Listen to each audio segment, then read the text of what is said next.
In Money Watch, Americans are burdened with about $1.5 trillion in student loan debt, which the latest data breaks down to an average of $35,000 per borrower.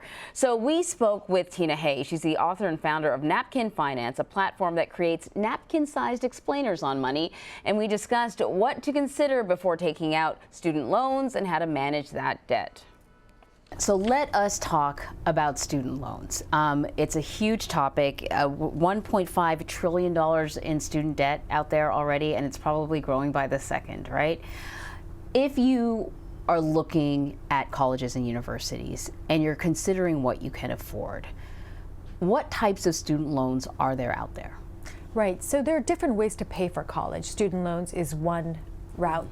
But what's important to understand about student loans is that it can be a heavy burden for the rest of your financial career and really impact major decisions throughout your lifetimes. And so with student loans, there are other alternatives. There's work study, if you have a 529 plan set up. But if you do plan on taking student loans, there are federal loans and private loans.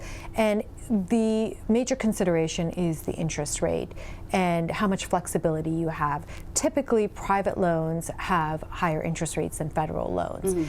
But it's very specific to each person whether it makes sense or not to take on student loans and what that means in the long term, what the return on the investment will be. So when you say that, what are some of the things that people should factor in when they're making this consideration?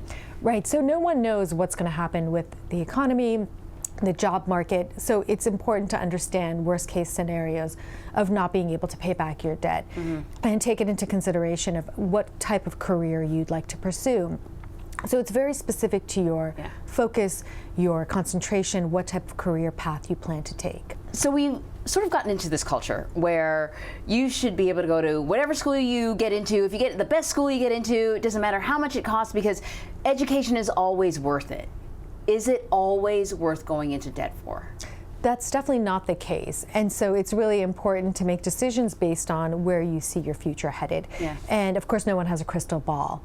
But things are shifting. More and more people are going to trade school, specialized schools and education, that you can avoid a 4-year typical college track and acquire and maintain a lot of student debt.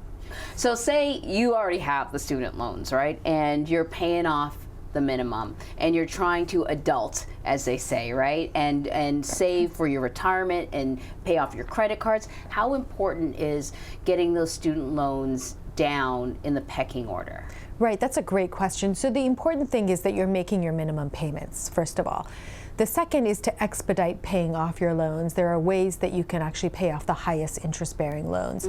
But the key is how much interest you're paying. So if your money is doing better somewhere else and you have low interest rate loans, it's not necessarily the best idea to pay them off. So really you have to balance out where you stand financially, where your highest interest loans are, but also always make your minimum payments. Interest rates are pretty low right now. I think the Fed just announced they're dropping again. Can you refinance your student loan? It is possible to sometimes finance student loans, and you need to speak to your lender, but some of them have already been set for the following year.